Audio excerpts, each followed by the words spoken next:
Mbak Iki tanya kita mulai ya. Iya. Ya, Bismillahirrahmanirrahim. Assalamualaikum warahmatullahi wabarakatuh. Waalaikumsalam warahmatullahi wabarakatuh. Alhamdulillah, nahmaduhu wa nasta'inuhu wa nastaghfiruh wa natubu ilaih wa na'udzu billahi min shururi anfusina wa sayyiati a'malina. May yahdihillahu fala mudilla lahu wa may yudlilhu fala hadiya lahu. Asyhadu an la ilaha illallah wahdahu la syarika lah wa asyhadu anna Muhammadan abduhu wa rasuluhu la nabiyya ba'dah. Qala rabbi shrah li sadri wa yassir li amri wahlul 'uqdatam min lisani yafqahu qawli. Qulu subhanaka la ilma lana illa ma 'allamtana innaka antal alimul hakim. Alhamdulillah, Ibu Bapak keluarga besar dari Pak Sudarwanto, pada kesempatan Ahad kedua hari ini, kedua bulan Juni ini nggak terasa sebulan nggak ketemu, masih dipertemukan lagi oleh Allah Subhanahu Wa Taala. Dan bulan Syawal sudah selesai, bulan Syawal, dan hari ini kita sudah hari kedua di bulan Zulqa'dah. Nah, ini kita beruntung nih. Kenapa beruntung? 3 bulan berturut-turut itu bulan haram. Ya, 3 bulan berturut-turut. Zulqa'dah, Zulhijjah, Muharram. Ya. Jadi ada 4 dari 12 bulan yang oleh Allah sebut di dalam Quran itu surat At-Taubah yang namanya Arba'atun Hurum. Ya, 4 bulan yang dimuliakan. Ya, kata hurum atau kata haram itu bermakna mulia. Ya. Arba'atun hurum. Memang di dalam ayat 36 surat At-Taubah itu tidak disebut bulan apa saja. Ya. Tapi dari sekian banyak kitab tafsir kita tahu, ya, tafsir Mukatsir, Jalalain, Al-Marawi. Oh, ternyata yang dimaksud 4 bulan itu adalah 3 bulan yang berturut-turut dan 1 bulan terpisah. Nah, ini mengambil hadis dari Rasulullah Muhammad SAW. Apa 3 bulan yang berturut-turut itu? Mulai bulan ini Zulqa'dah, Zulhijjah, Muharram. 2 bulan akhir tahun, 1 bulan awal tahun. Ya. Kemudian 1 yang terpisah, 6 bulan kemudian kita baru ketemu lagi. Ya, apa itu bulan? Nah, lihat apa? 12 bulan Hijriah, ada yang akan berhijriah. Ya, dari Muharram, Safar, Rabiul Awal, Rabiul Akhir, Jumadil Awal, Jumadil Akhir. Nah, ketemu lagi dan Rajab. Jadi 4 bulan itu adalah Zulqa'dah, Zulhijjah, Muharram, dan Rajab. Ya. Apa yang membedakan 4 bulan ini dengan bulan-bulan yang lain? Oh, banyak bedanya. Ya, di antaranya Rasulullah menyebutkan, perbanyaklah kalian berpuasa pada bulan-bulan haram. Disunahkan banyak puasa. Ya. Kemudian yang kedua, janganlah kalian berbuat, ya, wala tazlimu anfusakum. Janganlah kamu berbuat zalim terhadap dirimu sendiri. Ya. Kalau terhadap diri kita saja kita nggak boleh zalim, apalagi terhadap orang lain. Dan nggak boleh perang. Jadi pada 4 bulan ini dilarang berperang. Ya. Kecuali kalau kaum muslimin diserang, berbeda. Ya. Dan apalagi yang sangat dianjurkan, orang yang memperbanyak amal soleh pada bulan-bulan haram ini, maka lipat gandakan pahalanya itu lebih besar. Ya. Jadi bisa 1 dikali 7 dikali 100 dikali lagi berapa? Yang kalau biasa saja 1 kali 7 kali 100, ya, Al-Baqarah 261. Ya, 1 berbanding 700 kali lipat. Ya. Tapi di bulan-bulan haram dilipat gandakan lagi oleh Allah. Sama halnya seperti bulan Ramadan, lipat ganda pahala. Ya, 1 hari kita puasa senilai dengan puasa 10 hari kan? Ya. Barang siapa yang puasa Syawal 6 hari, ya, Ramadannya juga sudah 30 hari, maka 30 tambah 6 berapa tuh? 360 hari. Bukan 36. Jadi matematikanya Allah gitu, 30 ditambah 6 berapa? 360 hari. Ya, seolah-olah kita berpuasa sepanjang tahun, ya. Tuh, mudah-mudahan puasa Syawal hari ya.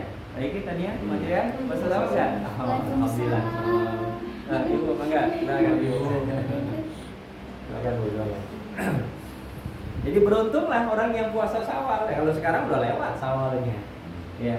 Jadi kalau kita puasa Ramadan ditambah puasa Syawal sama seperti halnya kita puasa sepanjang tahun. Ya, karena satu hari nilainya 10 kali lipat. Ya. Nah, makanya salah satu di antara amalan yang diperintahkan untuk kita memperbanyaknya adalah puasa nih di bulan-bulan haram. Ya, bulan Zulqa'dah memang tidak ada hari istimewa. Beda dengan Zulhijjah, tanggal 8, 9 ya, puasa Arafah, Tarwiyah dan Arafah. Kemudian di bulan Muharram kalau enggak 9, 10, 10, 11. Ya, di situ tanggal 10-nya hari Asyura. Ya. Arafah dan Asyura nilainya itu luar biasa. Kalau Arafah ya, dia menghapuskan dosa berapa tahun? Arafah dosa 1 tahun. Asyura menghapuskan dosa 2 tahun, tahun yang lalu dan tahun yang akan datang. Padahal puasanya cuma 1 hari. Ya. Tapi lebih afdolnya lagi kita berpuasa kalau di bulan Zulhijjah itu tanggal 1 sampai tanggal 9. Ya, wal fajr walayalin asr. Ya, jadi mufassir menjelaskan walayalin asr. Ya, demi hari yang 10. Apa itu? Ya, tanggal 1 sampai tanggal 9 Zulhijjah itu. Ya, hari sumpahnya Allah. Ya, Zulhijjah. Nah, lebih hebat lagi, pokoknya Zulqa'dah, Zulhijjah, Muharram perbanyak puasa. Ya, apalagi yang biasa puasa Daud, insya Allah. Nah, jangan dihitung gitu, jangan direken. Ya, pahalanya udah luar biasa. Ya. Nah, atau setiap hari sepanjang hari puasa selama bulan-bulan haram juga tidak terlarang. Ya, silakan. Ya, tuh amalan yang dianjurkan di bulan-bulan haram. Ya, karena lipat gandakan pahalanya. Nah, yang kita takut nih pada bulan-bulan haram nih, ya, yang 4 bulan tadi, Zulqa'dah, Zulhijjah, Muharram dengan Rajab, terhadap perbuatan-perbuatan dosa dan maksiat. Kenapa? Kalau di luar 4 bulan ini satu dosa, balasannya katakanlah 1. Ya, tapi di bulan-bulan haram dosanya 1, balasannya bisa banyak. Ini yang kita takut. Ya, pada bulan-bulan haram, makanya Allah wanti-wanti, janganlah kamu berbuat zalim. Ya. Janganlah kamu menganiaya dirimu sendiri, menzalimi dirimu sendiri, dan termasuk juga di dalamnya adalah jangan kita menzalimi orang lain. Ya, dengan lisan, tangan. Ya, bahkan dengan pikiran dan perasaan pun itu akan diperhitungkan. Ya, makanya tema bahasan kita ini nyambung nanti nih, ya. Hijrah, tetangga, sabar gitu. Sepintas selalu 3 tema besar ini nyambung nggak? Nyambung. Ya, hijrah, tetangga, sabar gitu. Ya. Karena bagi kita orang Islam, yang 2 hal yang dibanggakan dari Rasulullah itu apa? Ya, sabar dan syukur. Jadi sabar dan syukur ini meliputi semua bidang kehidupan kita, semua sisi kehidupan kita. Ya, sabar dan syukur. Nah, makanya tema ini kita coba kaitkan, ya, mulai dari hijrah, kemudian tetangga, kemudian sabar. Nah, nyambung nih Bu, kebetulan Ibu ngasih tema, ya. Nah, dan ini bukan perkara yang ringan, ya. Ini perkara berat, perkara yang berat, bahkan boleh jadi sangat berat. Ya. Nah, kita awali dari tema hijrah dulu. Ya. Suatu ketika Amirul Mukminin Umar bin Khattab, beliau tanya, ya, kepada Ali bin Abi Thalib, karena kebetulan beliau yang mengusulkan hijrahnya Rasulullah itu dijadikan sebagai awal tonggak perhitungan kalender Hijriah. Ya, jadi kan selalu ada patokannya, ya, kalender Masehi patokannya wallahu alam apakah lahirnya Yesus atau Isa, ya, atau kita nggak tahu. Ya. Mungkin orang ada yang menisbahkan dengan itu. Ya. Demikian juga dengan kalender-kalender yang lain. Ya, termasuk kalender mana tuh yang katanya 12 hari kiamat. Toh hari ini aman-aman aja. Suku Inka masalah, ya, di suku Aztec. Suku Maya ya. Suku Maya dengan suku Aztec ini hampir dekat di Amerika Latin, ya, entah Meksiko atau Venezuela. Ya, intinya Amerika Latin. Ya. Jadi ada suku yang memperkirakan bahwa ketika kalender itu menunjukkan 12 Desember 2012, maka akan terjadi huru hara yang dahsyat di bumi. Nah, tapi ternyata pada Allah tidak terjadi. Intinya bahwa setiap manusia ketika mereka bikin kalender, ya, itu tidak lepas dari keyakinan, ya, nggak lepas dari akidah. Ya kalender Jawa, ya mohon maaf mungkin ada kaitannya dengan primbon, beton, ya. Penjenengan lahirnya Pahing, Wage atau nanti Wage ketemu Pahing, wah jodoh, gitu kan. Nah kalau ini ketemu ini nggak jodoh, gitu kan. Ya atau orang-orang yang percaya astronomi, misalnya mulai dari apa tuh Aquarius, Pisces, Virgo dan sebagainya, ini dengan ini nggak cocok ini, nah itu udah, itu ada hubungannya dengan keyakinan, makanya hati-hati kita. Ya mohon maaf orang Islam nggak boleh percaya sama ya ramalan bintang. Ya itu anak-anak kita nih, anak-anak remaja nih rentan banget. Ya masih gandrung. Ya kalau apa? Karena ada propagandanya. Kalau dulu majalah apa? Majalah Hai. Ya. Bahkan di majalah Bobo aja ada ramalan bintang itu. Oh rezekinya ini begini, percintaannya begini-begini, macam-macam. Ya. Bahkan dulu kan banyak peramal-peramal muncul kan, ada Mama Loren, ada Dewi Ayu, siapa lagi, macam-macam dah. Ya. Nah, sekarang itu redup ke paranormal, ya. Bukan berarti tidak ada. Ya, sepanjang peradaban manusia ada saja yang manusia yang percaya dengan hal-hal yang seperti itu. Nah, jadi bagi kita umat Islam, kita tidak percaya dan tidak boleh memang. Ya, makanya Allah berikan kita kalender terbaik. Ya, kalender Hijriah itu adalah kalender terbaik. Nah, ketika Amirul Mukminin tanya kepada Ali bin Abi Thalib, apa alasanmu mengusulkan hijrahnya Rasulullah sebagai awal tonggak perhitungan kalender Hijriah? Apakah jawaban Ali bin Abi Thalib? Karena hijrahnya Rasul adalah pembeda antara iman dengan syirik. Nah, itu berarti ada hubungan dengan akidah. Jadi bukan perkara main-main. Ya, berhubungan dengan keyakinan, karena kalender-kalender yang lain pun pasti berhubungan dengan keyakinan mereka. Itu tadi termasuk suku-suku pedalaman ya, suku Aztec, suku Maya itu kan suku-suku pedalaman. Ya. Tapi mereka yakin dengan apa yang dalam pikiran mereka, mindset mereka ada kekuatan besar, ya entah itu apa namanya, ya dinamisme, animisme atau apa, ya. Percaya kepada roh, percaya kepada benda-benda, ya, percaya pada sesuatu yang katakanlah dianggap keramat. Ya. Nah, disinilah makanya semestinya kita bangga dengan kalender Hijriah. Kenapa? Karena disitulah pembeda antara iman dengan syirik. Hijrahnya Rasulullah tinggalkan Makkah menuju Madinah, ya, karena beliau tinggalkan kesyirikan di Makkah, ya, dan membangun kota Madinah dengan iman. Makanya disebut Madinatul Munawwarah. Ya, dulu namanya bukan Madinah, namanya Yastrib. Ya, oleh Rasulullah diganti namanya menjadi Madinah, kota yang berperadaban. Ya, bahkan ada ikutannya Madinatul Munawwarah. Ya, kota yang berperadaban yang mendapatkan cahaya terang. Ya, Madinatul Munawwarah. Makanya rindu kita kalau melihat Masjid Nabawi. Ya, itu di atasnya ada kubah hijau itu. Nah, itu di bawahnya persis adalah Raudhah. Ya, nggak jauh dari Raudhah ada makam Rasulullah, makamnya Abu Bakar, makamnya Umar, 3 bersebelahan. Nah, Raudhah itu sendiri adalah tempat yang mustajabah. Ya, jadi dianjurkan kita banyak berdoa di situ. Ya, kita pengen lama-lama, pengen puas-puas dari sini, ya. Karena digilir orang kalau sudah masuk Raudhah, paling semenit 2 menit nanti masuk, jadi atur oleh askar di sana. Ya. Jadi nggak bisa kita sepuasnya. Tapi kalaupun frekuensinya kalau kita mau persering ya memang harus ngantri ya, untuk bisa masuk ke Raudhah itu. Nah, sekarang hanya untuk domestik ya. Jadi pengumuman resmi sudah ada dari Saudi. Memang yang katanya ada 11 negara yang diberikan izin masuk, oh ternyata tidak. Ya, jadi hanya untuk domestik saja, termasuk kita. Ya, cuma kebetulan masalahnya di Indonesia kenapa jadi ramai, karena menterinya ngumumin lebih dulu sebelum ada keputusan dari Saudi. Nah, itu masalahnya. Nah, sehingga jadi ramai ya. Nah, baik.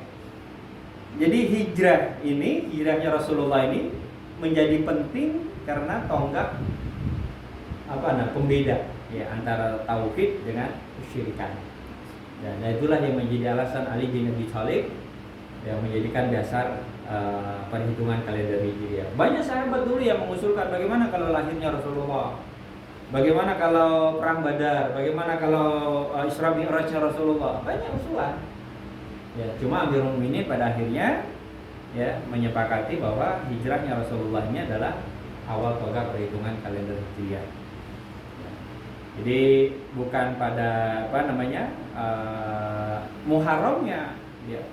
Muharramnya itu adalah bulan pertamanya pada kalender Hijriah, ya. Tapi peristiwa hijrah Rasulullah itu bukan pada bulan Muharram. Ya, justru hijrahnya Rasulullah itu pada bulan Rabiul Awal. Ya, pada bulan Rabiul Awal. Ya. Baik. Jadi hijrah itu menjadi sesuatu yang penting, ya, karena tadi alasannya iman. Ya. Dan hijrah inilah yang pada akhirnya nanti menginspirasi ya banyak hal dalam kehidupan kita. Ya, bahkan Rasulullah menyebutkan dalam banyak riwayat bahwa hijrah itu bukan hanya hijrah makaniyah, hijrah tempat. Ya, beliau memang melakukan hijrah dari Makkah ke Madinah, hijrah makaniyah. Ya. Tapi hijrah makaniyah ini, hijrahnya tempat ini, di situ mengandung unsur hijrah-hijrah yang lain. Hijrah apa? Hijrah fikriyah, pola pikir, mindset. Dengan hadis yang pertama di dalam Riyadhus Shalihin, Bulughul Maram, Arba'in Imam Nawawi, ya tentang niat kan. Dan itu terkait dengan peristiwa hijrah. Ketika Rasulullah tanya, kenapa kok ikut hijrah? Ya Rasulullah, saya mau hijrah karena saya mau bisnis di sana, di Mekah, di Madinah. Ada yang bilang, ya Rasulullah, saya mau ikut hijrah karena saya mau cari jodoh. Ya. Banyak macam alasan orang-orang yang ikut hijrah bersama Rasulullah. Ya, tapi mereka yang benar, mereka yang lurus adalah yang niatnya hijrah karena Allah dan Rasulnya. Ya, jadi bukan karena embel-embel dunia tadi. Nah, inilah yang berat. Ya. Makanya orang ketika sudah berhijrah karena motivasinya bukan karena Allah dan Rasulnya, akhirnya apa? Balik lagi dia. Ya, kan banyak tuh ya selebritis yang katanya sudah berhijrah. Ya, baik dari segi pakaian, dari segi perilaku. Tapi entah kenapa dia berubah, dia balik lagi. Yang dulu nggak joget, yang dulu joget kemudian berhenti joget, joget lagi. Kan ada tuh, ya coba saya sebut dah. Iya. Yang dulu nggak pakai jilbab, dia pakai jilbab, dia bongkar lagi jilbabnya. Iya. Bahkan tidak jarang yang dia melecehkan agamanya sendiri. Ya, naudzubillah. Ya. Bahkan yang dulu dia Muslim, mau di film itu dia memerankan tokoh ulama besar, murtad. Ya kan? Ya kita kadang-kadang nggak habis pikir, ya Allah kok bisa? Nah ini rahasia Allah, kok bisa gitu? Dia memerankan tokoh ulama besar itu dengan apik, dengan bagus gitu ya. Tapi kok ujuk-ujuk ada muncul berita orang ini murtad. Ya itu tadi hijrahnya nggak serius, hijrahnya nggak sungguh-sungguh. Ya, di samping tentunya kita apresiasi kawan-kawan kita dari kalangan selebritis yang mereka punya komunitas, ya, komunitas hijrah. Ya, yang mereka melakukan safari dakwah, ya, pendekatan kepada ulama-ulama. Ya, luar biasa kita apresiasi. Ya. Nah, cuma itu tadi. Ya, ternyata hijrah itu nggak mudah. Kalau motivasinya bukan karena Allah dan Rasulnya, ya itu gampang goyah. Nih, yang semestinya harus ada dalam diri kita, ya. Jadi hijrah itu ya fikriyah tadi, pola pikir. Dari pola pikir yang sekuler, pola pikir yang liberal, ya, pola pikir yang mungkin ya mulhid, anti Tuhan, ya, untuk kemudian dia menjadi tauhid. Ya. Awalnya mulhid menjadi tauhid. Ini di Saudi ada ulama besar, namanya Abdullah Al-Qasim. Dia menulis banyak kitab. Ya, bahkan ada salah satu kitabnya itu yang luar biasa. Sampai-sampai ada ulama mengatakan, dengan kitab ini kamu udah pasti masuk surga. Sampai begitu. Tapi apa yang terjadi dengan ulama besar ini, dengan Abdullah Al-Qasim ini? Nah, ternyata dia tertarik kepada seorang wanita mulhid, ateis. Berdialog dia berdialog sampai akhirnya ternyata ulama ini murtad.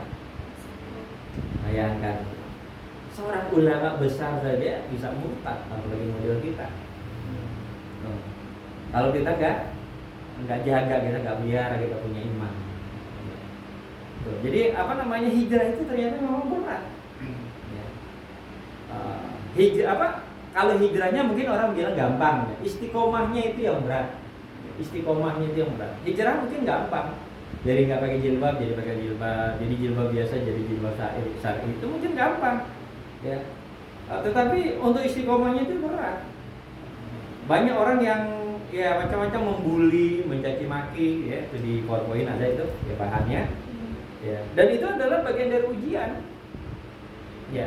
Dituduh so alim lah, so apa namanya, so islami lah, ya kata-kata sok, kata-kata apa namanya, ya mungkin juga bahkan dalam bentuk bulian yang verbal, ya, apa namanya, istilahnya ditarik jilbabnya ada saja, ya. Atau seperti yang kemarin di KPK gitu ya, nah, kalau kamu masuk KPK siapa juga jilbabnya, nah ini kan juga adalah bentuk dari ujian iman. Nah bagi orang yang imannya kuat, dia pasti lebih baik, nggak buat apa sih masuk KPK daripada saya harus buka jilbab saya, kan gitu. Ya saya punya mahasiswa itu di Balikpapan, anak akuntansi, ketika dia wawancara kerja di satu perusahaan plywood, ya, di Kalimantan itu, setelah kamu masuk kerja di sini, dek, kamu mau lepas jilbabnya? Ya, pikir sejenak gitu. Apa dia bilang, Pak, maaf, saya bekerja di sini karena keahlian saya, karena ilmu saya, ilmu akuntansi. Ya. Jadi bukan karena jilbab saya. Nah, Bapak kalau mau terima saya karena ilmu saya, ya terima kasih. Tapi kalau Bapak tidak terima karena jilbab saya, jadi saya mundur. Wah, luar biasa. Mahasiswa, masih fresh graduate. Tapi dia sudah punya prinsip. Ya, sudah punya prinsip. Padahal bayangan sukses di hadapannya itu udah ada, perusahaan besar, ya, staf akuntansi, ya. Jadi bagaimana tidak tergiur, ya, bagaimana orang tidak tergoda. Tapi lagi-lagi karena prinsip iman tadi, bahwa dia pakai jilbab karena Allah dan Rasulnya, ya dia berhijrah dari nggak pakai jilbab jadi pakai jilbab karena Allah dan Rasulnya, ya sehingga apapun ujiannya, yakin Bismillah. Toh faktanya banyak kan selebritis yang ketika mereka istiqomah, tuh rezekinya juga nggak berkurang. Yang ada malah jobnya malah nambah kan gitu. Nah disinilah rahasia Allah Subhanahu Wa Taala. Ya cuma persoalannya tinggal bagaimana dengan kita. Ya, sanggup nggak kita ketika kita menghadapi situasi dan kondisi seperti itu dalam kehidupan kita. Nah disinilah dituntut yang namanya istiqomah. Jadi hijrah fikriyah, pola pikir. Ya. Kemudian yang kedua ada lagi yang namanya hijrah fi'liyah, hijrah amal. Ya, yang dulu mohon maaf suka mencuri berubah. Ya, yang dulu mohon maaf lisannya dia nggak bisa jaga, oh dia bisa jaga.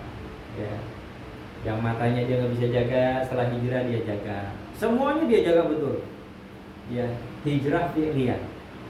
Di amal-amal buruk, perbuatan-perbuatan buruk masa lalunya dia kubur, ya, dia tinggalkan itu semua. Nah, dia berubah, semakin lembut, semakin santun, ya, semakin apa namanya, menyenangkan sikapnya, perilakunya. Nah itu yang kita harapkan, ya.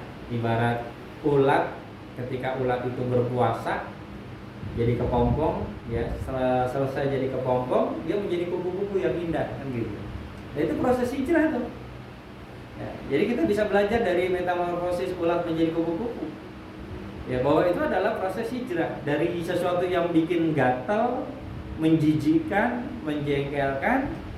Tapi ketika dia berproses, dia bersihkan dirinya, ya, dia berpuasa, dia melakukan amal-amal kebaikan, ternyata pasca dia melakukan itu semua, jadilah sosok yang indah, yang menyenangkan banyak orang. Kita digembleng di Ramadan itu semestinya begitu.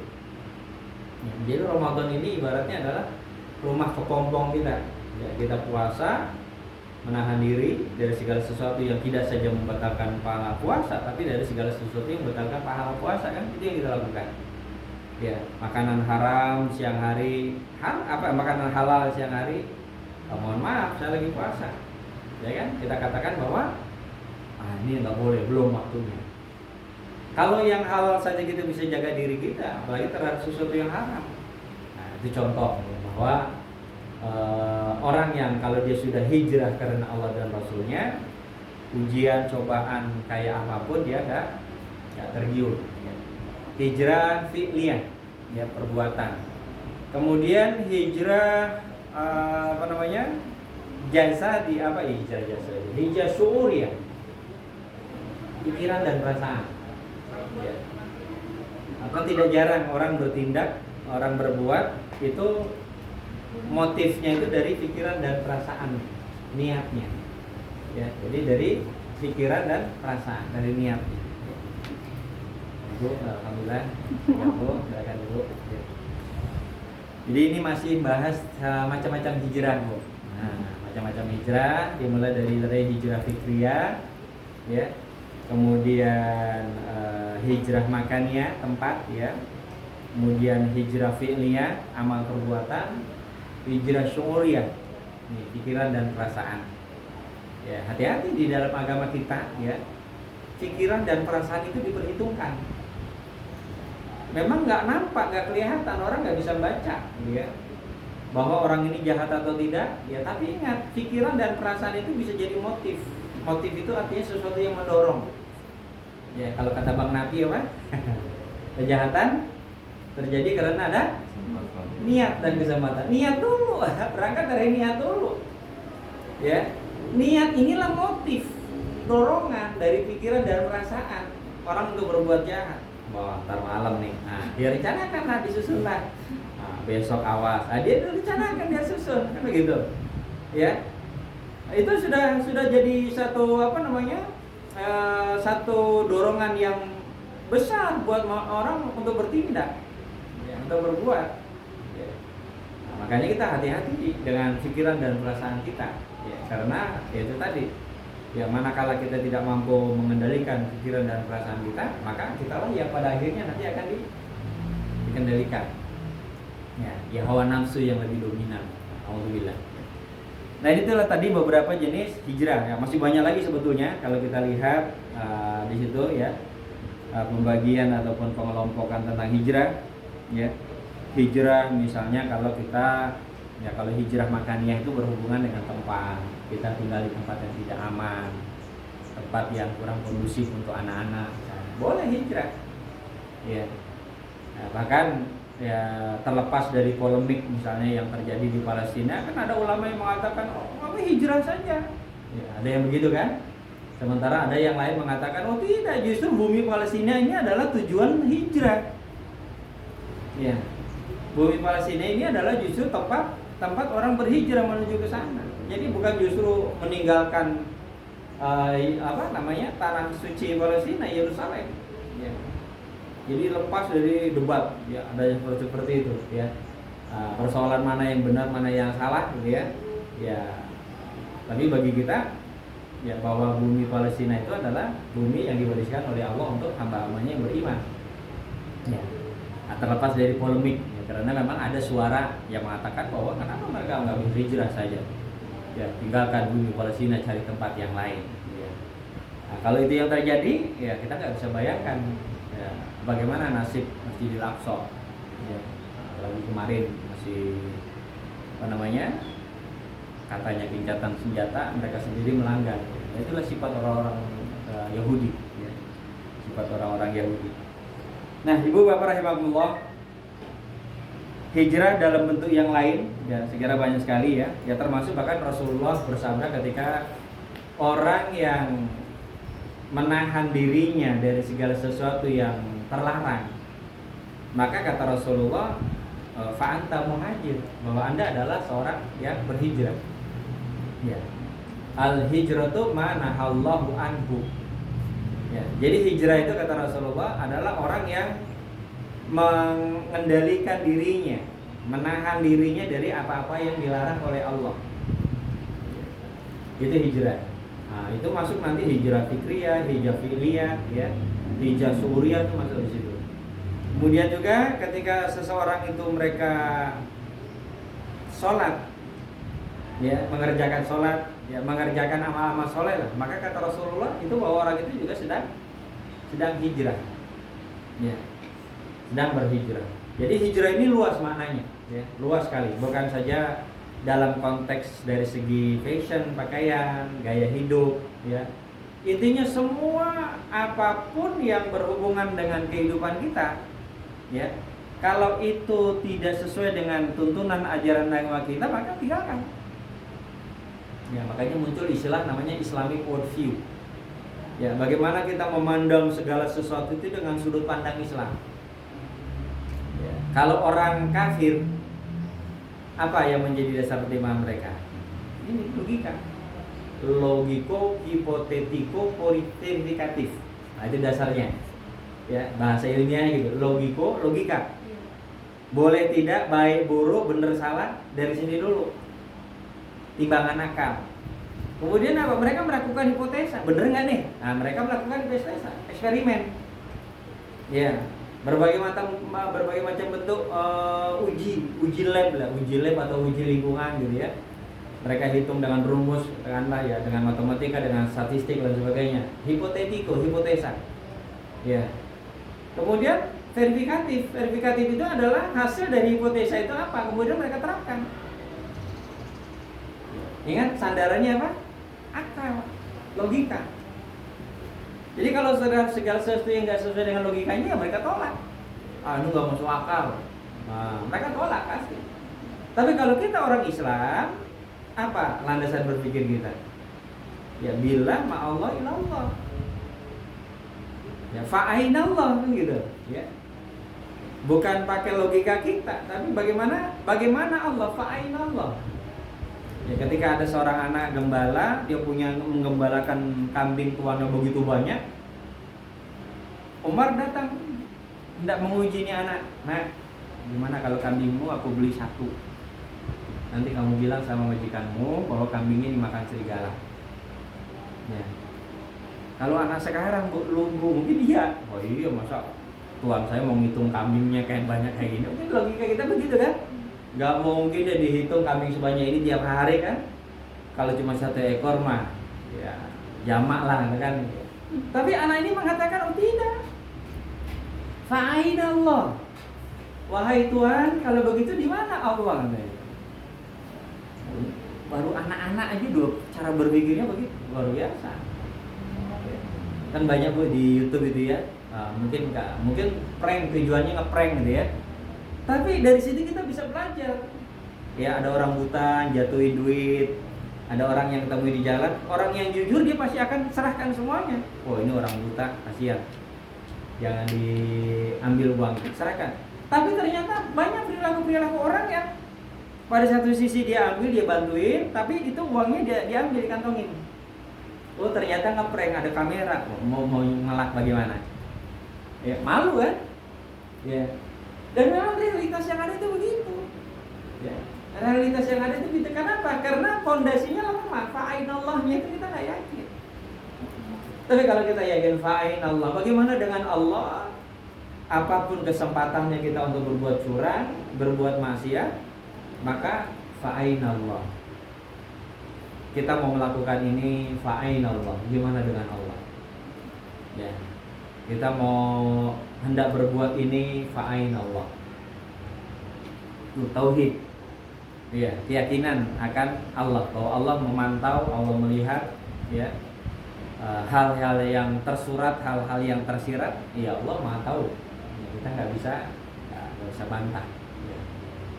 Nih yang luar biasa ya, kisah dari sang gembala tadi ya, fa'ainallah. Jadi bila ma'allah ilallah ya dilandasi dengan fa'ainallah. Itulah orang Islam. Jadi bukan logiko, hipotetiko, verifikatif. Ya, bukan dilandasi pada akal pikirannya semata. Ya. Memang Islam itu ya juga tidak bertentangan dengan akal. Tapi tidak semua syariat Islam itu harus ditimbang-timbang dengan akal. Ini ada kisah menarik ketika Ali bin Abi Thalib melihat Rasulullah wudhu dalam satu syafar. Rasulullah tidak membuka sepatunya, terompahnya. Ya. Justru yang beliau lakukan adalah ambil air, ya, beliau usap di paling atas terompahnya, khuf namanya, mengusap khuf. Ali sempat berpikir, yang kotor di bawah sepatu, kenapa Rasulullah usap di atas? Masuk akal nggak? Ya masuk akal ya. Kalau akal kita mengatakan yang kotor itu kan di bawahnya sepatu kotor, udah pasti kotor, kena debu, kena pasir dan sebagainya. Tapi kenapa yang dilakukan oleh Rasulullah itu cuma mengusap khuf? Nah, jadi ibu nih, kita kalau safar, kadang-kadang orang berpikir lagi, ribet buka sepatu di tempat persinggahan, dah nggak usah sholat, nanti aja sholatnya. Nah, ada yang begitu. Karena apa? Gara-gara dia nggak mau lepas sepatunya. Ya, padahal di dalam Islam nggak apa-apa. Kita nggak usah lepas sepatu, cukup ujungnya sepatu ini diusap dengan tangan yang basah. Loh, kita mau bantah gimana? Ya, ada aja orang cari-cari alasan. Ya, kalau ibu yang bawa mobil pribadi mungkin nggak jadi masalah, tapi kita yang naik bis Jakarta, Jogja, nanti singgah di Indramayu misalnya, ya nggak lama mungkin singgah di situ mobil, ya bis. Kadang-kadang kita berpikir, ntar kalau saya sholat, saya ketinggalan, ribet kan buka sepatunya. Ya. Jadi yang jadi alasan apa? Nggak mau buka sepatu. Padahal nggak usah buka sepatu, wudhu kita sah. Jadi tidak semata-mata akal agama itu, ya. Bahkan ketika ada seorang sahabat yang begitu cintanya kepada Rasulullah, ya, pada masa Rasulullah mereka ketika beriringan jalan dengan Rasulullah ada pohon tumbang, ya. Ini saat Rasulullah membungkukkan badannya, para sahabat ikut karena ada pohon tumbang. Lama berselang Rasulullah wafat, ini sahabat ingat dulu saya waktu lewat jalan ini bersama Rasulullah membungkukkan badannya. Ini sahabat membungkukkan badannya. Masuk akal nggak?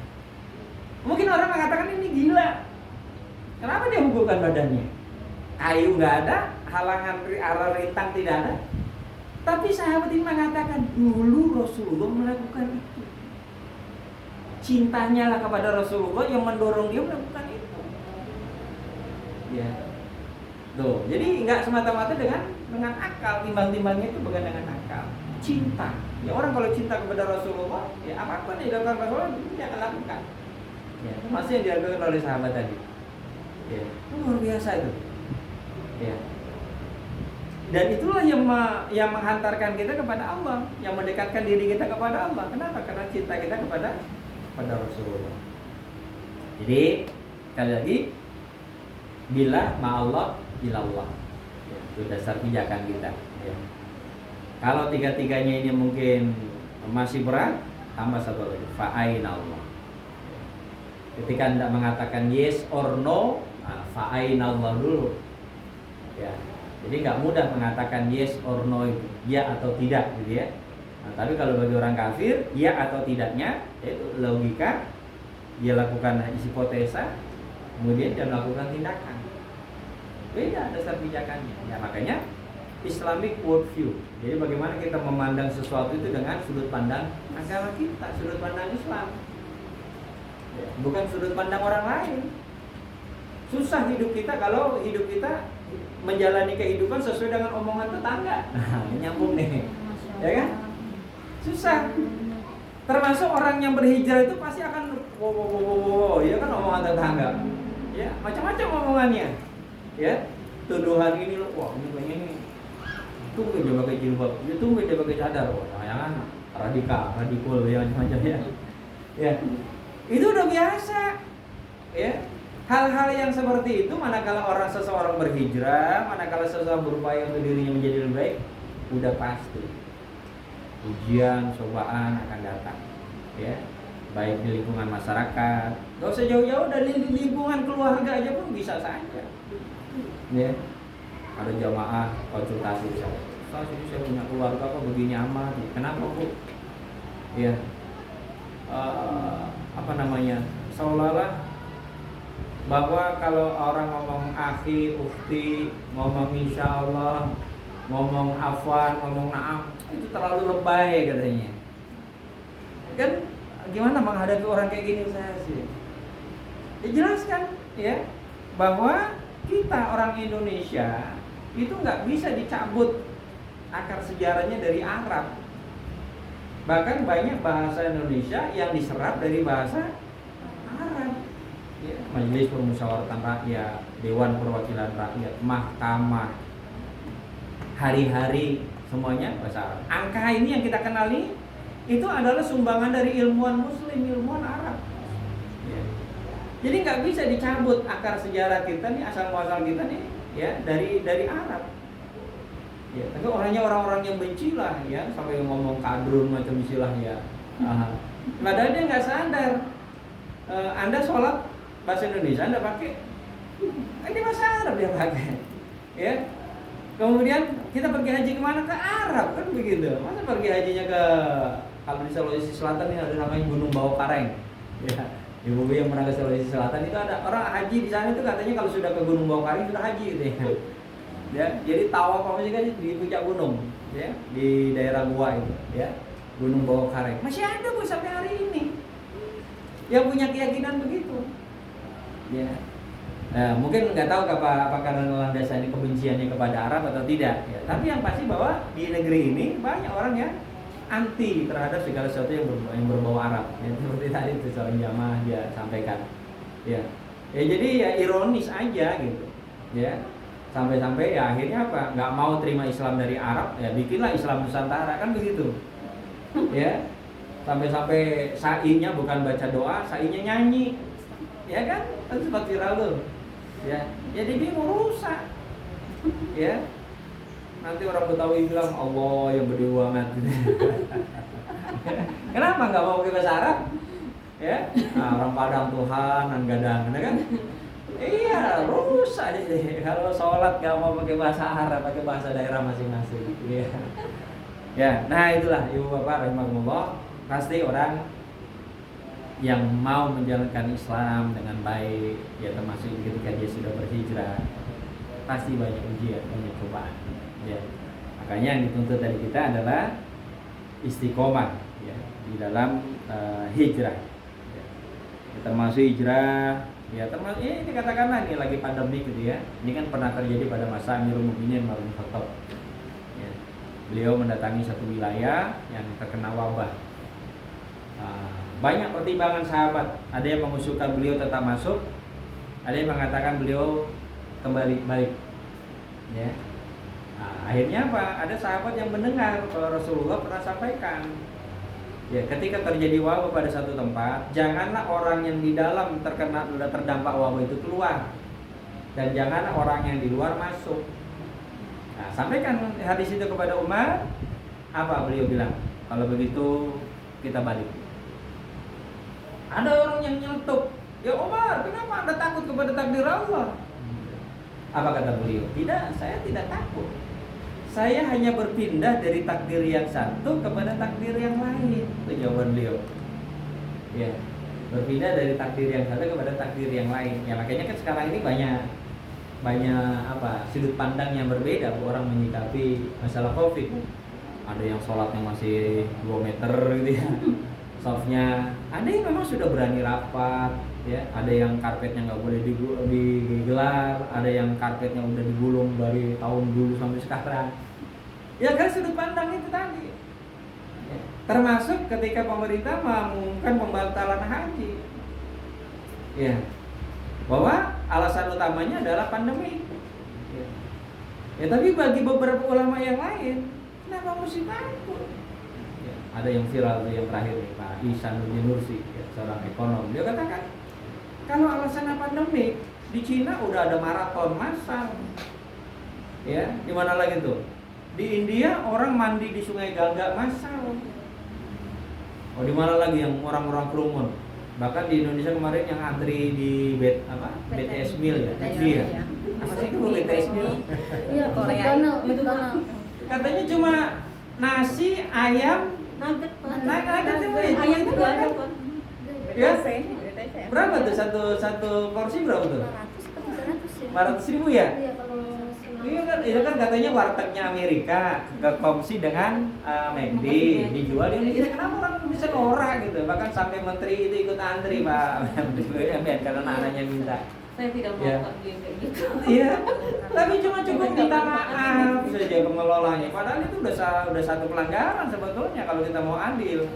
Ya, nah itu orang Indonesia begitu cenderungnya. Sama dengan peristiwa Kudus ya Pak? Ya, betul. Iya, jadi apa ya? Mungkin dibilang latah, mungkin iya juga, mungkin dibilang sok-sok gaya lah. Ya. Ya padahal itu kan mohon maaf ya, orang bilang kalau di Amerika itu junk food itu ya fast food itu junk food, ya kan? Jadi fast food itu koki kita nih Mas Rian. Fast food itu junk food, ya. Sampah, makanan sampah orang bilang. Ya, kalau kita kan jadi ngetren, jadi gayanya gimana gitu ya. Masuk Starbucks sama cangkir 5.000, masuk warteg 2.000 cukup udah. Ya. Kopi sunset, ya kan? Kita cuma beli gengsinya doang gitu. Ya, itulah masyarakat kita, kajian. Ya, udah miskin gaya lagi ya. Miskin gaya. Nggak usah dipromosiin Bu BTS meal-nya. Nanti kita jadi mereka gratis promosi. Ya. Iya. Jadi ya kadang-kadang ketika ya Allah, dulu apalagi mango, ya jus mango yang gede. Antrinya luar biasa. Ya orang apa ya? Ya itulah. Masuklah strategi Ghazul Fikri orang-orang kafir itu lewat apa? Food, fashion, and fun. Lewat makanan, ya lewat fashion, lewat hiburan. Kena kita. Ya, kena kita tanpa kita sadar. Ya kita sedang diserang sebetulnya. Ya. Baik. Jadi Ibu Bapak rahimakumullah, kembali kepada hijrah. Ya, jadi intinya bahwa orang berhijrah itu tidaklah mudah. Jadi pasti ujian, cobaan, ya bahkan dari lingkungan terdekat kita, ya keluarga kita, ya. Jadi bisa saja orang rambut sama hitam gitu ya, bahkan satu darah, tapi boleh jadi pola pikirnya bisa berbeda. Ya, termasuk kasus tadi, ya ada jamaah cerita yang begitu, ya tentang anggota keluarganya. Ya, sampai akhirnya apa? Debat di grup, akhirnya keluar. Ya yang begitulah kehidupan. Ya kita tinggal bagaimana kita menyikapinya. Ya. Nah, makanya pendekatannya itu kalau bukan dengan pendekatan Islam, ya, sesat kita. Ya. Jadi harus selalu Islamic worldview. Sudut pandang itu adalah sudut pandang Islam. Halal haramnya, baik buruknya, ya boleh tidak bolehnya, mafsadat mudaratnya, mafsadat maslahatnya, itu harus dari sudut pandang Islam. Ya sama ketika Allah dulu melarang khamr gitu. Itu kan perlu beberapa tahap. Ya ada 3 tahap gitu, ya. Yang pertama memang khamr itu ada manfaatnya. Ya, orang-orang saat itu masih minum. Kemudian apa? Mudaratnya lebih besar, orang masih berani minum.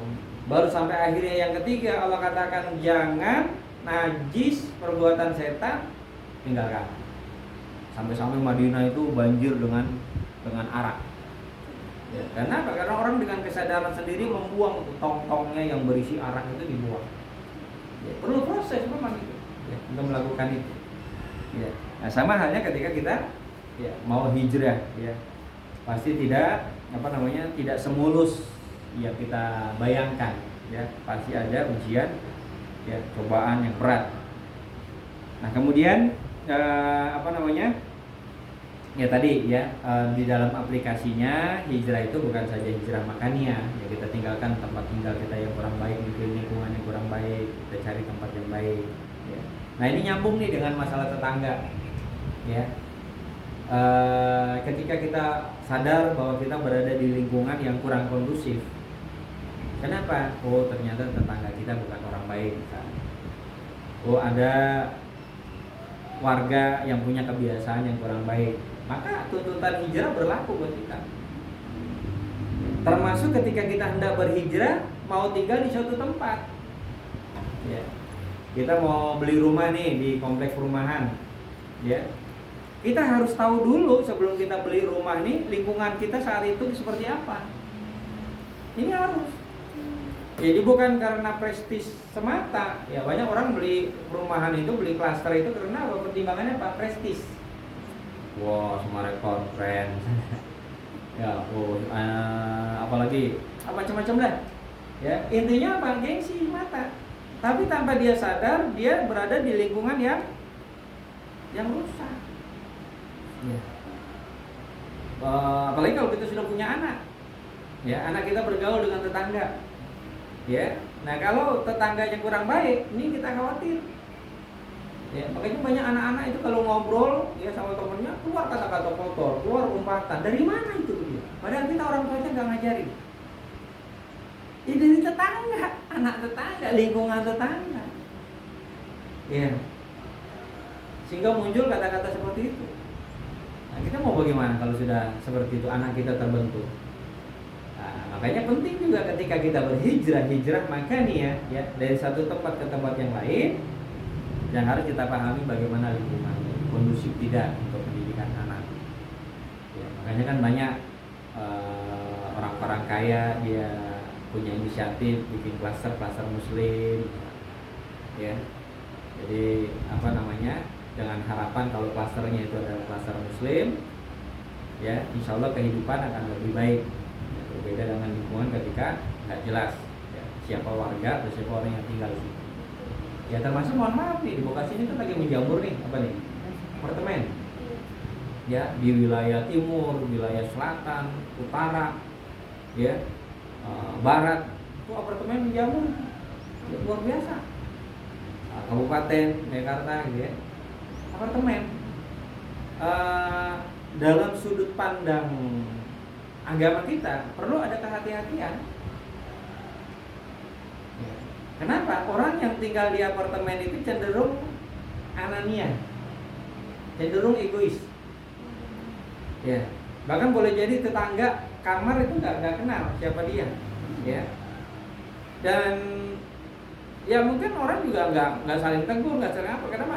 Kalau ada misalnya, oh dia mahramnya bukan urusan saya, nah itu udah susah kan? Ya, udah susah. Ya.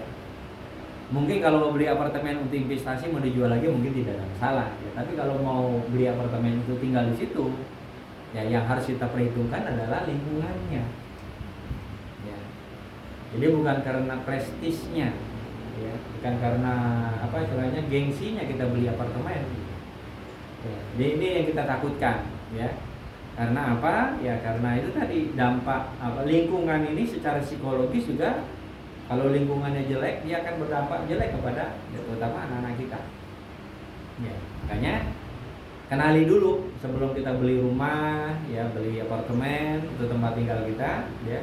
Kenali dulu karakteristik yang ada di situ, ya. Kemudian juga bahkan pernah ada kisah itu seorang ulama ketika dia menjual rumahnya, ya dia tinggal di ada satu kawasan, dia mau jual rumah, ini Pak, ini harga rumah saya sekian, tapi Bapak berani bayar berapa untuk tetangga saya? Yang beli bingung, Tuhan mau jual tetangganya Tuhan, ya tidak, maksud saya ini tetangga saya orang baik. Ya kalau saya sakit dia tengok saya kalau lagi kebutuhan dia bantu saya. Ya tetangga saya ini orang baik. Ya. Berapa nilai buat tetangga saya? Ya nggak bisa dinilai. Ya ini apa dia nggak berani jual rumahnya. Ya kenapa? Karena dia sudah senang, dia sudah bersyukur tinggal di satu lingkungan ya. Ya alhamdulillah qadarullah tetangganya adalah tetangga yang baik.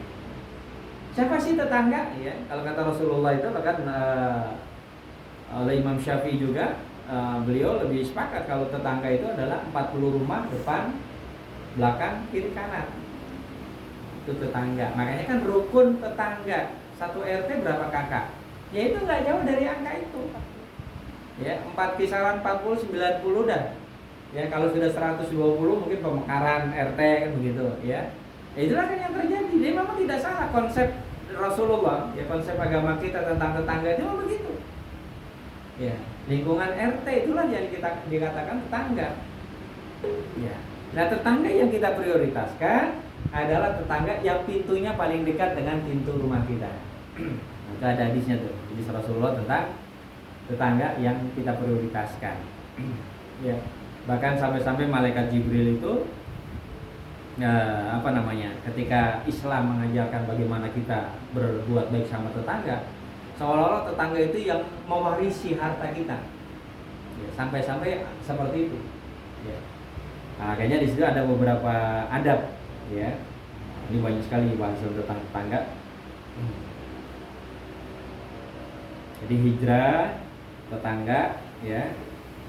Setelah itu sabar. Ya, bahkan Rasulullah sendiri dalam banyak riwayat ya, mengkaitkan antara keimanan seseorang dengan sikapnya terhadap tetangganya. Ya, man kana yu'minu billahi wal yawmil akhir, ya, fal yukrim doifah. Ya, doifah itu tetangga. Jarohu. Ya, kalau doifah tamu, ya. Nah, fal yukrim jarohu. Ya, hendaklah dia, kalau dia mengaku orang yang beriman kepada Allah dan hari akhir, maka hendaklah dia memuliakan, ya, fal yukrim jarohu, tetangganya. Ya, siapa tetangga? Itu tadi 40 rumah, depan, kanan, kiri, belakang. Ya, yang prioritas siapa? Tetangga, orang yang pintunya lebih dekat pintu rumahnya dengan kita. Ya, makanya Rasulullah anjurkan apa? Kalau ibu masak sop, jangan baunya doang dikasih. Ya, ya. Beli duren, baunya doang dikasih. Ya. Udah begitu dieneng-eneng lagi, betul dieneng-eneng. Ya, turun dari mobil ditenteng tuh duren, ya, duren montong yang gede banget. Ya, tetangga ngeliat, wah ini tangga gue beli duren, mudah-mudahan dianterin. Sampai besok akhirnya nganterin bu. Ya asal tangga pelit, ya kan? Bisa begitu. Jadi berdosa kita, zolim kita.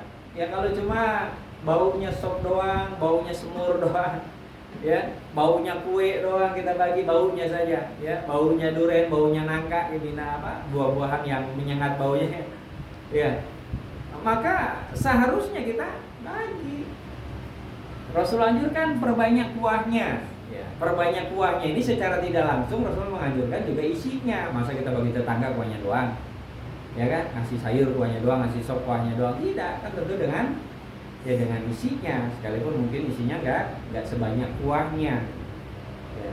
Terus sampai begitu Islam mengatur, ya, bagaimana apa namanya, nggak sempurna agama kita, ya, kalau urusan dengan tetangga saja sedemikian rupa, ya, bahkan kaitannya dengan keimanan, ya. Jadi tidak beriman seseorang kalau tetangganya tidak aman dari lisannya, tidak aman dari tangannya, ya. Bahkan salah satu di antara adab bertetangga, ketika kita disakiti sama tetangga, ya, mungkin aja ada tetangga kita yang jahat, gitu ya, tetangga kita yang, ya, punya sifat-sifat yang mungkin menurut kita nggak bagus lah, ya. Maka bagaimana sikap kita? Maka Rasulullah katakan bahwa berdiam adalah lebih baik sampai dia mati atau dia pindah. Sampai sebegitunya, ya. Ini kan kita katakan apalagi kalau di komplek perumahan, bu, ya, mohon maaf, ya, ada perkara sepele bisa berantem, ya. Kalau apartemen itu biasanya air buangan jatuh ke kamar, kan begitu ya, karena namanya rumah tumpuk, gitu ya. Nah, itu kadang-kadang kadang-kadang seringkali menjadi penyulut konflik. Ya, ayam tetangga mampir ke pekarangan kita buang kotoran, ayamnya siapa? Kita serampang, kita buang kita lempar, yang punya marah, konflik, ya. Nah, di sini bahkan saya angkat satu kasus karena batas tanah, ya. Dan ini paling sering juga batas tanah, tanaman yang menjulur, binatang peliharaan, ya, limbah, ya. Oh, banyak lah, ya. Mungkin bukan saja sekedar berantem, bisa bunuh-bunuhan, ya. Tuh, makanya Islam memberikan tuntunan kepada kita, ya, termasuk memberi makan, banyak beri hadiah, ya, pada tetangga. Nah, ini bagian dari ajaran agama kita, ya. Jadi kalau di dalam kitab Al-Mu'jam Kabir Al-Imam Tabrani di sini disebutkan, ya, 40 rumah itu adalah tetangga, ya. Dan tidak masuk surga siapa yang yang takut dari tindak kejahatannya. Ya, artinya apa? Jangan sampai kita berbuat jahat kepada tetangga kita. Kenapa? Itu sudah cukup mengantarkan kita masuk neraka. Karena perbuatan jahat kita kepada tetangga. Ya. Ada tetangga yang memiliki hanya satu hak saja. Siapa mereka? Ya, orang musyrik, orang kafir. Ya. Jadi tetangga pun ini diklasifikasikan lagi, ya. Kemudian ada tetangga yang memiliki dua hak, ya, yaitu seorang muslim memiliki hak tetangga dan hak sebagai muslim, ukhuwah Islamiyah, ya. Dan tetangga yang memiliki tiga hak, ya, hubungan kerabat, ya, memiliki hak tetangga, hak silaturahim, dan hak sebagai seorang muslim, ya, kakak adik kita, sepupu, apalagi itu. Misan orang bilang, ya, mencing, ya, paman, pame, bule, nanti kan masih hubungan darah, ya. Maka mereka mempunyai hak 3, ya. Jadi hak kerabatan, hak silaturahim, hak sebagai muslim. Kita bedakan, ya, memang kita tidak bisa sama ratakan, gitu ya. Yang ironisnya ini begini, ketika orang terhadap saudaranya sesama muslim dia begitu besar permusuhannya, terhadap orang kafir dia baik. Nah, ini masalah. Iya. Iya, dan itu yang banyak. Jadi kalau kepada saudaranya sesama muslim bencinya luar biasa. Ya. Laisa minna, gitu ya. Ini mereka bukan dari kelompok kami, laisa minna, ya. Huwa minhum, dia dari kelompoknya mereka, ya. Padahal tahu bahwa dia muslim. Ya. Tapi terhadap orang kafir, ya Masya Allah, loyalitasnya begitu besar. Ya, loyalitasnya begitu luar biasa. Kan di negeri kita ada terjadi kan? Ya, udah pernah terjadi itu. Ya. Jadi ada yang juga kita prihatin, saudara-saudara kita sama muslim, kenapa pembelaannya terhadap orang kafir begitu besar, begitu luar biasa, ya? Keberpihakannya terhadap orang kafir begitu luar biasa, tapi terhadap Islam kebenciannya luar biasa. Ini terbalik cara berpikirnya, ya. Nah, baik. Jadi klasifikasi tetangga tadi sudah 3, ya. Nah, kemudian adab-adabnya. Nah, ini banyak sekali, ya. Ada 7 atau 8 gitu, ya. Yang pertama adalah bagaimana kita bersikap baik. Ya, bersikap baik dalam banyak hal, ya. Ketika kita berpapasan, afsus salam, sabar senyum, ya. Kemudian ya itu tadi termasuk kita punya makanan, punya rezeki bagi, kalau orang Betawi bilang namanya nyorok, gitu ya. Menjelang puasa nih, bawain sembako, ya. Lebaran kita bikin sayur godok sama ketupat sama semur, bawain. Ini luar biasa. Ya, jadi agama kita memang mengajarkan bersikap baik, ya. Selalu menampakkan wajah yang murah senyum. Ya. Kan orang bisa macam-macam, Bu, ya. Seringkali menjudge apa yang mereka lihat, ya. Mungkin kita keluar rumah lagi cemberut, tetangga melihat, wah ini gue yang dicemberutin, kan gitu, ya. Atau banyak prasangka lain, ya, karena seringkali orang ya melihat dari ekspresi wajah kita, mereka merasa, nah itu udah repot, ya. Padahal yang kita maksud mungkin bukan dia, ya. Ya, makanya selalu menampakkan wajah yang murah senyum, wajah manis kita kepada tetangga, ya. Afsus salam, ya, saling tegur sapa, ya. Nah, kemudian yang kedua, apa yang harus kita lakukan? Nah, ini juga sering kali bikin ribut. Tetangga bangun, tetangga renov, ya kan ada saja kan gangguannya. Tukang ngetok material kan, ya, aku, ya, atau yang bikin pondasi macam-macam, ya. Sampahnya berserakan di jalan. Nah, ini tinggal bagaimana kita bersabar menghadapi itu, ya. Bukan justru kita marah, kita menggerutu. Karena apa? Tahu boleh jadi suatu saat ketika kita renovasi rumah kita pun akan seperti itu. Jadi bukan nggak boleh kita renovasi rumah, boleh kita perbesar rumah, tapi juga yang harus kita perhatikan tadi ada hak-hak tetangga yang harus kita perhatikan. Makanya alangkah baiknya kalau kita soal dulu izin, Pak, Bu, mohon maaf ini saya mau renovasi kamar mandi, ya mungkin nanti ini di jalan agak terganggu dengan material.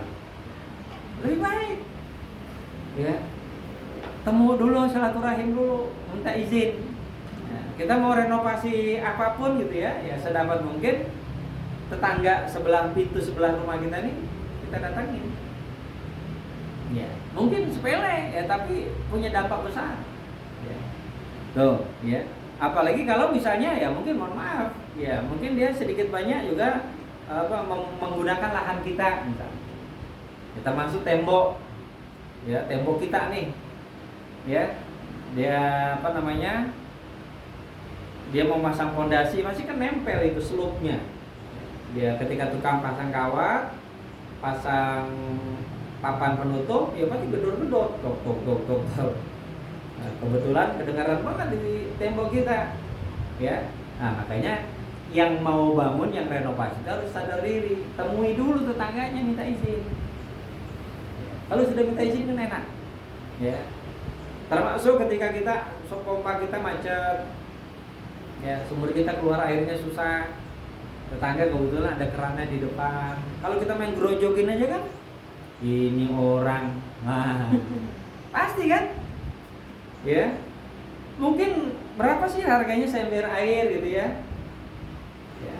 Maka izin lebih baik. Bu, mohon maaf, ini pompa rumah saya ini lagi bermasalah. Boleh nggak saya minta airnya ibu?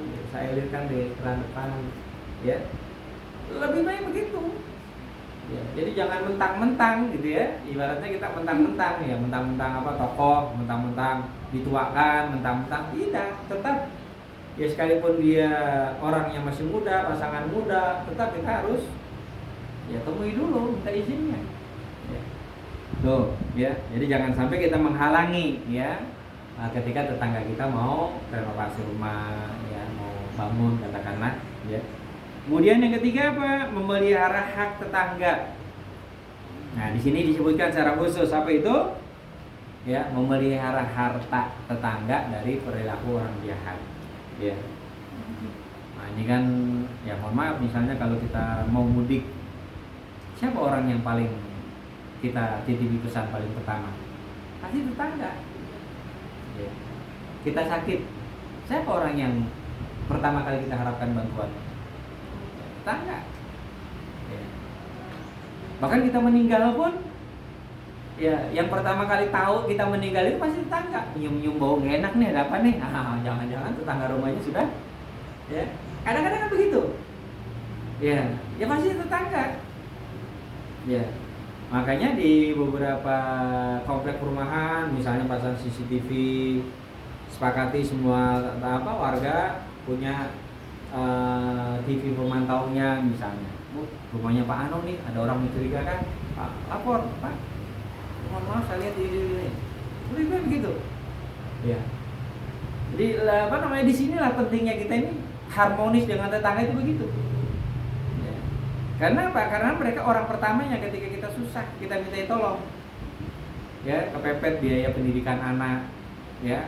Deadline-nya udah besok, mana kita datang? Tetangga, ya minta pinjaman misalnya, bahkan dia minta garam aja biasanya. Kita nggak punya garam kan, masa kita ini masakan udah mau matang ini ya warung jauh ya paling tidak kita tetangga minta garamnya sesendok misalnya ya, dan itu tidak masalah, boleh ya. Jadi dari sini ibu bapak rahimakumullah betapa kedudukan tetangga itu ya sangat penting ya, termasuk tadi itu yang saling menjaga keamanan ya. Kalau kita pulang kampung, kita piknik misalnya keluar kota ya, maka orang yang pertama kali kita titipin itu adalah tetangga kita ya. Termasuk ya mohon maaf sering-sering juga kita ya, mungkin nggak terlalu sering juga ya, intinya adalah bahwa salah satu diantara untuk merekatkan hubungan dengan tetangga kita adalah saling berbagi hadiah. Ya, misalnya kita nih ada bingkisan dari kantor, gue potong lagi di tetangga, ya, atau ada makanan besek lebih di rumah, antarin ke tetangga. Ya memang harus begitu, ya, karena Islam mengajarkan kita begitu, ya, saling berbagi hadiah. Ya itu tadi seperti minimal banget mas, setahun sekali lah. Ya kita nyorok itu tadi, nyorok kita beli sembako menjelang Ramadan atau menjelang Lebaran ya. Ya atau ya mungkin dalam satu klaster ini kan banyak dari asal daerah masing-masing berbeda. Mungkin yang dari Makassar dia punya masakan khusus Makassar, nah, bawain ini makanan khas Makassar, coba ibu cicipin misalnya apa loh ya, coto ya. Tahu coto Makassar ya, bilang Betawi soto ya. Kalau mereka sana namanya coto. Mungkin orang apaan sih coto itu? Nah, setelah disuguhin, dicicipin, ya, oh ternyata beda antara coto dengan soto, gitu. Ya. Dan itu membuat hubungan jadi akrab. Ya, yang Padang ada lamang ya, nah lamang tape itu kan, nah yang bambu dibakar tuh, kan khas Padang. Atau masakannya apa? Tambusu, tambusu Bu. Ya. Dan itulah yang membuat hubungan jadi cair gitu. Ya. Hubungan jadi cair. Jadi jangan kita berpikir apa namanya? Selalu materi hitung-hitungan. Ini kalau satu porsi berapa nih ya? Ya nggak pernah berbuat baik kita kalau begitu. Ya. Nah, kita mikir harga ya. Jadi kalau sudah ya itu tadi ya, malaikat Jibril sampai mengira bahwa tetangga itu mewarisi. Ketika Rasulullah mengajarkan bagaimana sikap kita sebagai muslim terhadap tetangga, ya sampai-sampai seolah-olah bahwa tetangga itu ahli waris kita. Ya. Lantas bagaimana dengan kita sekarang? Ya, lingkungan kita tinggal, apakah seperti itu? Nah, kalau belum, nah kita ciptakan. Kita yang jadi inisiatif. Ya, apa? Itu tadi berbagi hadiah. Ya, saling berkunjung. Ya, minimal banget mah kita muka manis lah. Senyum, tegur sapa, ya. Ini penting ya Bu Bapak. Jadi jangan sampai apa yang dikhawatirkan oleh orang-orang terhadap kehidupan zaman modern itu di mana orang semakin egois. Ya, semakin anania. Nah, itulah yang merusak. Ya. Nah, orang nggak peduli lagi siapa dia ngajak siapa ke rumahnya. Ya, dia tinggal sama siapa, nikah dulu apa enggak. Nah, nggak peduli ya, sudah rusaklah lingkungan kita. Ya. Baik. Masih ada lagi adab-adab terkait dengan tetangga ya. Nah, tadi saling menjaga harta ya, kemudian berbagi hadiah. Nah, tidak mengganggu. Mengganggu ini banyak ya. Suara musik, radio, TV, kegaduhan lah ya. Ya apa? Suara-suara yang menimbulkan gangguan kepada tetangga lagi istirahat. Jadi apa? Nah, ini kadang-kadang orang tuanya tahu tapi anaknya nggak disampaikan.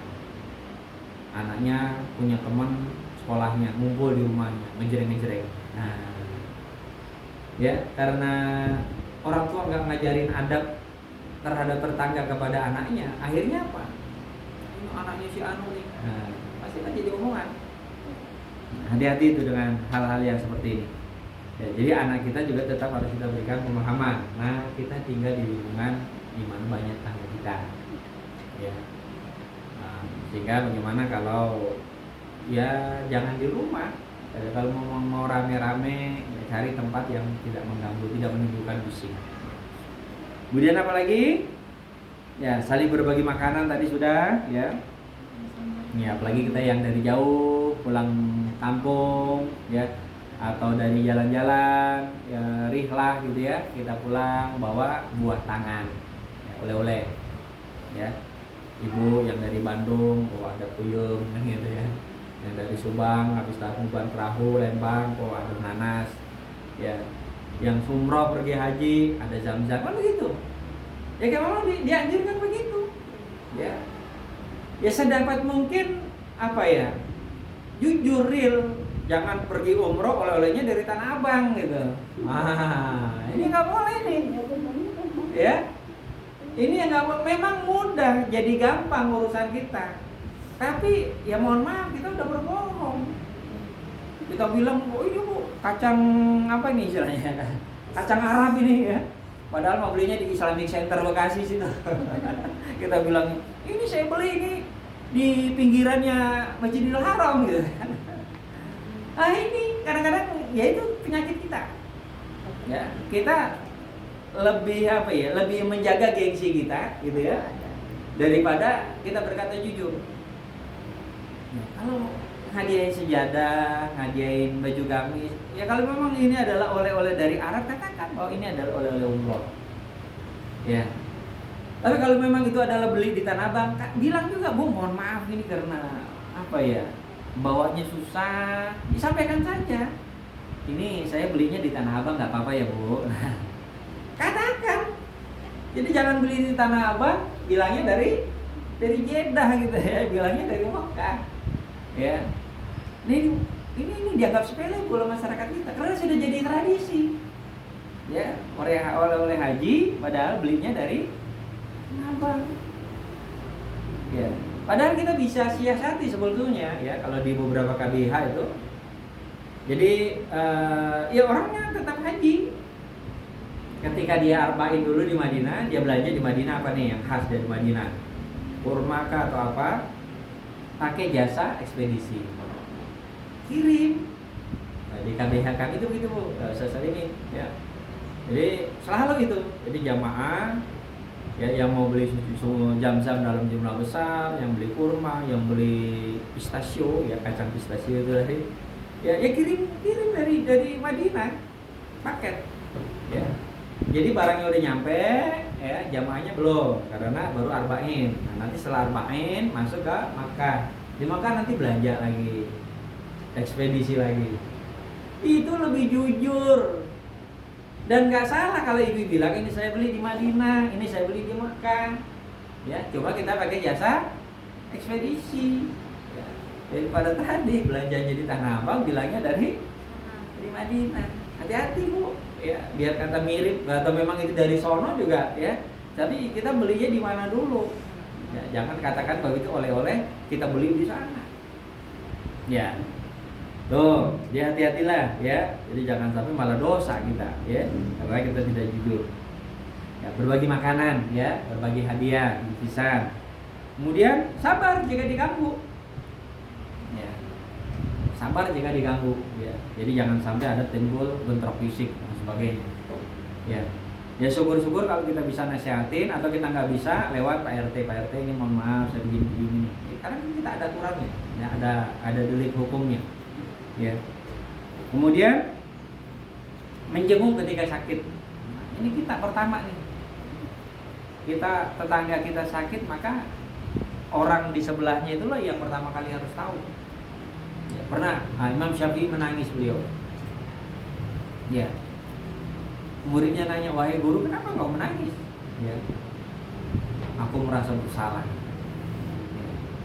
Hari ini tadi ada tetanggaku datang kepadaku bahwa dia berhajat mau pinjam uang. Aku berdosa. Kenapa? Aku baru tahu setelah dia datang ke rumahku." Imam Syafi'i merasa begitu. Ya Allah. Oh, kita gak peduli, lu punya duit, lu kagak, lu punya makanan, lu kagak, ya kan? Jadi Imam Syafi'i, beliau menolong tetangganya saja. Setelah tetangganya datang, beliau merasa bersalah. Harusnya aku tahu sebelum dia datang ke rumahku. Bagaimana cara tahu? Mungkin dari ekspresi wajah, ya kan? Kan kita bisa membaca gestur, body language, ya kan? Ini tetangga saya lagi sedih nih, ada apa? Mungkin dia sakit, atau ada anggota keluarga sakit, atau dia lagi butuh sesuatu, anaknya nggak belum bayar SPP misalnya. Harusnya idealnya itu kita, ya itu tadi pelajaran dari kisah Imam Syafi'i rahimahullah. Ya, harusnya aku tahu lebih dulu sebelum dia datang ke rumah. Nah, sehingga aku mengulurkan bantuanku untuknya. Tuh. Sekarang kita antisipasinya gimana? Ada tetangga baru, datang kita soal satu lain, Bu, nggak usah sungkan-sungkan. Ya, kalau ibu ada perlu apa, minta tolong apa, datang saja ke rumah. Ya. Atau ibu perlu apa nih di halaman rumah saya nih, ya, ini ada cabai, ada tomat. Kalau ibu pengen, nggak usah izin dulu ke saya, ambil aja. Nah, itu enak sudah kalau begitu. Akadnya di awal sudah baik. Jadi tetangga pun kalau dia mau ngambil apa, dia ya dulu udah ada akad begitu. Dan kita juga ikhlas kan, karena kita sudah mengizinkan, ya. Tapi kalau kita nggak ngizinin atau kita ngambil yang punya tetangga belum ngizinin, kan mencuri namanya. Tuh, dari situ saja sudah harus kita hati-hati. Ya. Jadi jangan kita merasa bahwa apa yang kita nilai baik belum tentu baik buat tetangga kita. Ya. Kemudian yang ke-8, 7 ya terakhir tuh ya, menjenguk ketika sakit. Ya. Bahkan pahalanya luar biasa. Jadi orang yang menjenguk orang yang sakit itu seolah-olah dia berada di taman-taman surga, ya, di mana taman-taman surga itu banyak buah-buahannya. Nah, kita dipersilakan oleh Allah, silakan kamu mau petik yang mana yang kamu suka, ya, Masya Allah. Ya. Nah, kalau tetangga kita meninggal, mau dapat 2 kirat itu 1 kirat 1 gunung Uhud, ya. Gimana caranya? Ya kita iringi sampai pada proses penguburannya. Boleh. Dulu memang Rasulullah sempat melarang wanita itu ziarah kubur, ya, melarang wanita itu ikut menguburkan, ya. Ya, tapi lantas kemudian Rasulullah membolehkan. Ya, jadi wanita juga boleh mengiringi jenazah ke kuburan, ya. Nah, kenapa? Supaya dapat 2 kirot tadi. Ya, 2 gunung Uhud. Ya, mulai dari prosesi awal sampai prosesi akhir. Ya. Ya, bahkan mungkin kalau kita tahu tetangga kita orang baik, kita lagi kerja jam kerja, pasti kita bela-belain. Ya, kita minta izin kepada pimpinan, Pak, Bu, mohon maaf, tetangga saya meninggal, orang baik, Pak. Ya, saya harus pulang minta izin. Tapi kalau tetangga kita jahat, udah biarin aja dah. Pasti kan begitu. Ya, biarin aja dah. Oh, gue lagi kerja ini. Jadi akhirnya ada alasan kita untuk tidak menjenguknya, ya, untuk tidak menziarahinya. Ya. Nah, makanya beruntunglah kita, ya, jadi punya tetangga yang baik. Jadi intinya ibu bapak rahimakumullah, hijrah, tetangga, sabar. Ya. Tidak selamanya hijrah yang kita inginkan berjalan mulus. Ya. Pasti ada ujian, pasti ada cobaan, bahkan fitnah. Ya, bahkan fitnah itu udah biasa. Ya, mungkin kita dituduh Islam radikal, Islam ekstrim, macam-macam ya. Fitnah. Ya. Belum lagi mungkin fitnah-fitnah jahat yang lain, ya, rekayasa, kasus ya, banyak lah kejadian-kejadian dalam kehidupan real. Makanya menghadapi ini semua ya sabar. Ya, bersabar kita karena ini mungkin cara Allah untuk menaikkan level kita. Ya, sabar. Ya.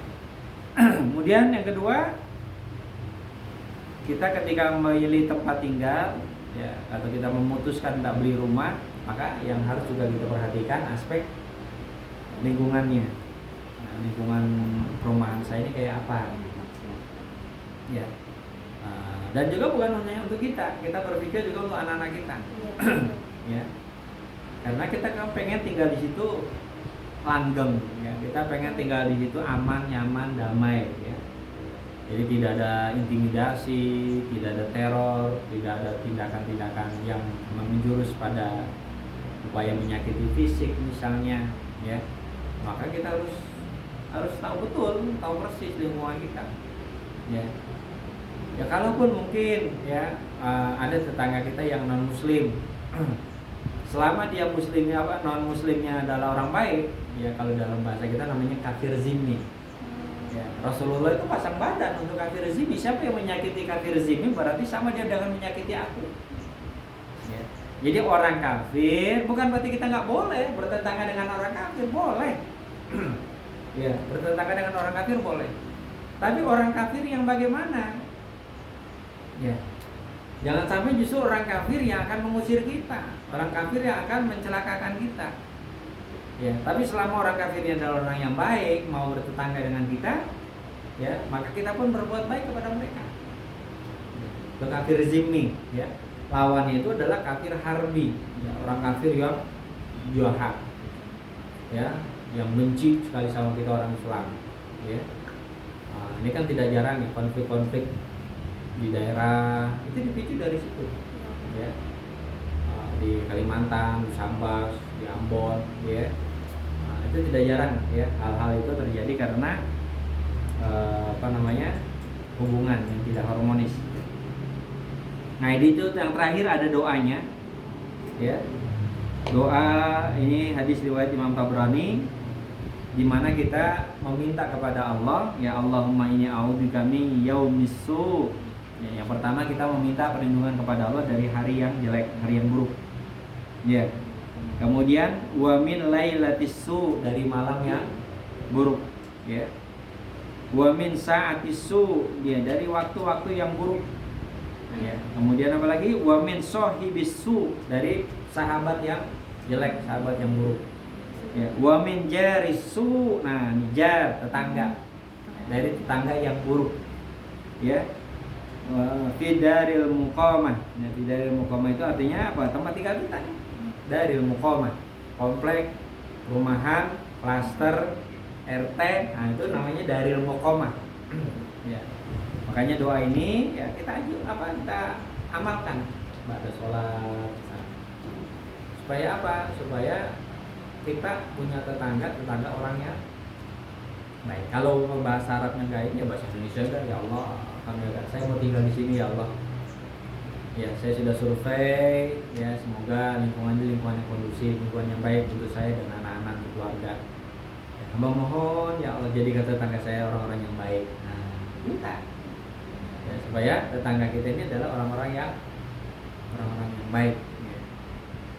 Jadi sampai hal yang kayak gini saja yang agama kita mengatur. Ya. Baik, Ibu Bapak rahimakumullah, itulah beberapa bahasan kita ya tentang sabar, hijrah, tetangga dan sabar. Itu ada beberapa tips juga ya, tips hijrah. Ya, karena yaitu tadi orang yang hijrah tidak selalu mulus. Ya. Kayaknya ada beberapa tips yang bisa kita terapkan. Yang pertama adalah tentu berawal dari niat. Ya, orang yang kalau hijrahnya niatnya enggak tulus, ya seseorang yang dia pengen masuk Islam dan dia berislam karena jodoh misalnya, nah ini belum tentu bahwa dia akan langgeng sebagai seorang muslim, dia akan nyaman sebagai seorang muslim. Mungkin ketika nanti dia bercerai, nah dia kembali lagi ke habitat semula. Nah ini banyak kasus, ya. Nah, bahkan oleh mohon maaf orang kafir ini dijadikan dalih untuk memurtadkan. Ya, alhamdulillah. Kemudian berkumpul dengan orang soleh, nah ini tetangga yang soleh, majlis di mana majlis kita adalah orang-orang yang baik, ya klaster lingkungan klaster kita orang-orang baik, kita berada di masjid jamaah masjid orang-orang baik, ya. Atau dalam lingkup yang lebih kecil sekalipun ya kita pengen apa? Robbana hablana min azwajina wa dzurriyyatina qurrata a'yunin waj'alna lil muttaqina imama. Itu yang kita minta kan? Lingkungan rumah tangga kita, lingkungan rumah kita sendiri yang kita pengen adalah mereka semua orang-orang yang bertakwa. Ya bukan orang jahat, bukan orang yang buruk, bukan orang yang akhlaknya jelek. Yang kita minta adalah lil muttaqina imama. Kita menjadi pemimpin ya untuk orang-orang yang bertakwa, orang-orang yang baik. Kemudian apa? Merasa dilihat oleh Allah. Nah itu tadi fa'ain Allah. Kita mau begini sama tetangga kita, fa'ain Allah. Ya, tetangga kita lagi pulang kampung nih, dia nitipin kuncinya sama saya. Wah, saya mau satronin lah rumahnya. Mau lihat ada apa aja sih. Nah ini, masya Allah, alhamdulillah. Ya, hati-hati, fa'ain Allah. Ya. Kemudian, ya bersihkan hati. Ya. Innallaha yuhibbut tawwabina wa yuhibbul mutatahhirin. Bersih jasmani, bersih rohani. Ya. Jadi bersih jasmani dengan apa? Dengan mandi, dengan wudu. Bersih rohani dengan apa? Tazkiyatun nafs. Sifat iri, dengki, ujub, takabur, buang, bersihkan. Ya. Jadi kalau kita ujub nih, ujub itu hanya untuk diri kita sendiri. Merasa paling nih, oh, gua paling hebat di sini, gua paling kaya di sini. Itu ujub. Ya. Tapi kalau sombong, ya apa? Kita merendahkan orang lain, ya, dan menutup diri dari kebenaran. Kalau sombong dua. Ya, kalau sombong berkaitan dengan orang lain. Kadang-kadang kita salah kaprah, orang yang ujub dibilang sombong loh, gitu ya. Padahal ujub dengan sombong itu berbeda. Ya, kalau ujub itu kita merasa diri lebih baik, merasa diri paling dari orang lain. Itu dampaknya hanya untuk diri kita sendiri. Itu pun nggak boleh. Apalagi sombong. Sombong itu apa? Merendahkan orang lain dan menutup diri dari kebenaran. Dinasehati, diajarin begini, nggak boleh loh. Ini agama kita ngajarin ini. So tua loh. Ya, sombong kita. Ya, so tua bisa tahu.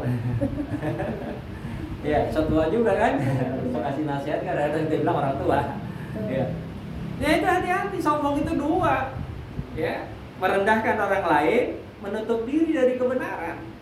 Nah, tuh hadis Rasulullah, ya, orang yang sombong itu dua. Makanya siapa yang di dalam hatinya ada titik kesombongan sudah cukup untuk membuat dia masuk neraka. Ya, itu berat. Ya, karena menutup diri dari kebenaran. Ya. Jadi beda ujub dengan sombong. Ya. Kalau ujub dengan takabur. Nah, kalau takabur kita ada kaitannya dengan orang lain. ya, lu kalau nggak ada gua lu, habis lu. Ya tapi kalau ujub untuk diri kita sendiri, ya. Tapi takabur untuk diri kita, tapi dia berdampak kepada orang lain, terkait dengan orang lain, ya. Lihat itu. Kadang-kadang sifat-sifat gitu muncul tuh, ya. Nah itu yang merusak amal kita, ya. Bahkan terhadap saudara kandung pun kadang-kadang kita begitu. Ya, dulu kalau gua bantuin lu belangsak lo, ya lu kuliah dari mana, lu gak berduit, rusak tuh amal kita ya Allah. Gara-gara ucapan kita begitu tadi, ya langsung dikali 0 oleh Allah, kali 0. Ya, iya, dihapus semua, ya. Terus apa lagi? Ya, akrabkan diri dengan membaca Al-Quran, dengan masjid, ya, berkumpul dengan orang-orang soleh. Ini obat hati, ya. Apa namanya? Kalau lagunya ilir-ilir itu tombo hati, ya. Ono 5 perkara nih, ya. Nah itu diantaranya. Kemudian kalau kita mau hijrah jangan ditunda. Wasari'u ila magfirati min rabbikum wa jannatin arduha samawati wal ardu iddat lil muttaqin. Segera. Ya. Saya belum siap pakai jilbab. Sifat saya masih jelek. Nah kapan mau pakai jilbab kalau gitu? Mungkin kadang-kadang ada alasan gitu Bu ya. Saya belum siap pakai jilbab Pak. Nanti aja deh kalau hati saya udah baik katanya. Iya kapan baiknya kita nggak tahu. Ya jangan keburu mati. Ya auratnya belum ditutup. Ingat Bu, wanita itu hanya wajah dan telapak tangan loh. Punggung tangan itu aurat. Kaki aurat karena kaki nggak masuk disebut tadi pengecualian. Makanya dianjurkan pakai kaos kaki. Hati-hati nih, ya. Ada tukang sayur depan rumah, keluar kepalanya nggak ditutup. Kenapa? Kan saya masih di rumah saya. Iya di rumah saya, tukang sayurnya kan laki-laki. Ini yang kayak gini kadang-kadang kita nganggap sepele. Ya. Padahal yang mengerikan kalau udah bicara aurat, ya hati-hati. Ya, intinya kalau wanita itu hanya wajah dan telapak tangan. Telapak bukan tangan. Artinya apa? Punggung tangan ini. Makanya kan ada kaos tangan yang ditutup kan di atasnya ya. Ada kaos kaki, ya. Tuh. Ya untuk nyiasatin mungkin kalau malu warnanya kontras pakai warna senada dengan kulitnya gitu. Ya itu cara teknis lah. Ya, tapi intinya bahwa ya orang kalau berhijrah ya totalitas. Ya, jadi jangan rambutnya doang ditutup, pakaiannya ke bawahnya masih ketat. Ya, belum sepenuh hati hijrahnya. Ya. Ya belum lagi ya sifatnya perilakunya belum berubah ya. Berarti belum sungguh-sungguh ya. Nah, kemudian bagaimana cara agar kita istiqomah dalam berhijrah? Ini yang berat ya. Yang pertama tentu saja adalah kita harus paham kenapa saya harus begini. Ya. Kenapa saya harus melakukan ini? Makanya tentu paham dari syahadatnya, yang memahami dari apa namanya? Ya syariat lah secara utuh. Ya, jadi jangan katakan bahwa aku tidak tahu syariat, tapi hidung lebih indah dari azan nih. Ya belajar kalau bilang gitu. Ada yang bilang gitu ya? Iya, saya tidak paham syariat, tapi bagi saya hidung lebih indah dari suara azan. Sanggul kondemu lebih indah dari jilbabmu. Nah ini kan orang salah kaprah. Ya kalau Anda nggak tahu syariat ya jangan ngomong begitu. Ya apalagi kalau dia public figure yang ngomong kan pasti akan rusak. Makanya kan muncul lagi dia bikin perkara lagi. Ya hebat mana Nabi Muhammad sama Bung Karno? Ya, udah gak pas ya. Ya besar mana jasa Bung Karno dengan Muhammad untuk Indonesia? Nah ini orang udah ngeri Bu. Ya, seperti itu pertanyaan yang di KPK itu. Pilih Quran apa? Macam-macam. Apa Pancasila? Ya nggak nyambung pertanyaannya. Jadi jangan lagi membenturkan apa yang dulu oleh para founding father kita sudah final gitu. Ya. Inilah cara-cara orang yang benci kepada Islam. Ya sehingga Islam itu selalu dijadikan sebagai pihak apa intoleran, radikal, ya pihak tertuduh. Ya. Nah, hati-hati Bu, ya. Kalau kita tidak paham syariat, ya harus belajar. Dan di sinilah pentingnya belajar. Ya. nggak tahu fikih halal haram, belajar. Ya, bukan justru kita membuat pernyataan-pernyataan yang kontroversi atau pernyataan yang masih bias, gitu ya. Nah, kemudian memperbanyak interaksi dengan Quran, itu pasti, ya insya Allah. Mulai lakukan dari amalan yang paling sederhana, ya, cara makan, cara minum, ya. Kita respect ketika apa? Nurmagomedov, ya, Habib Nurmagomedov, ketika dia minum dia jongkok, ya kan? Orang respect, kenapa dia jongkok? Oh, dia muslim. Ketika diwawancarai, wartawannya adalah perempuan, dia usaha untuk tidak natap wajah langsung, ya, dia tundukkan wajahnya. Mungkin orangnya paham, oh dia muslim, dia tahu. Tapi bagi orang yang nggak paham, oh sombong segala macam kan? Ya memang harus begitu, ya. Ya pasti kalau orangnya nggak paham itu pasti akan macam-macam, ya. Kemudian paksa diri, nah, harus dipaksa memang. Untuk berbuat baik itu harus dipaksa.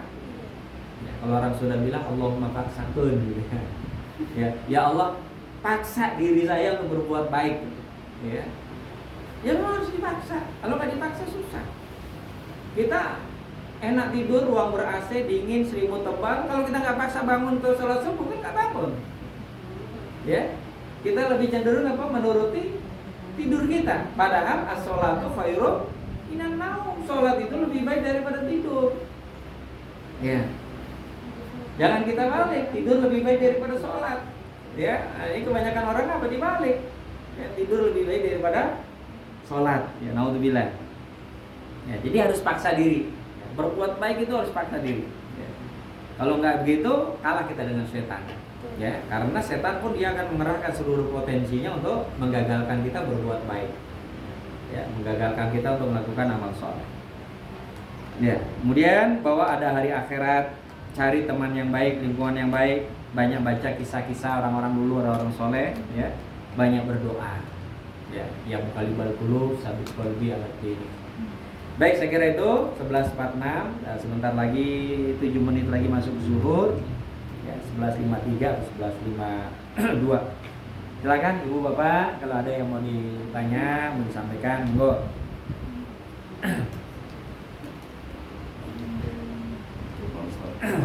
Iya, mangga. Ada disebutkan kalau menghadapi tetangga yang buruk lebih baik diam atau menunggu dia pindah atau sampai dia mati.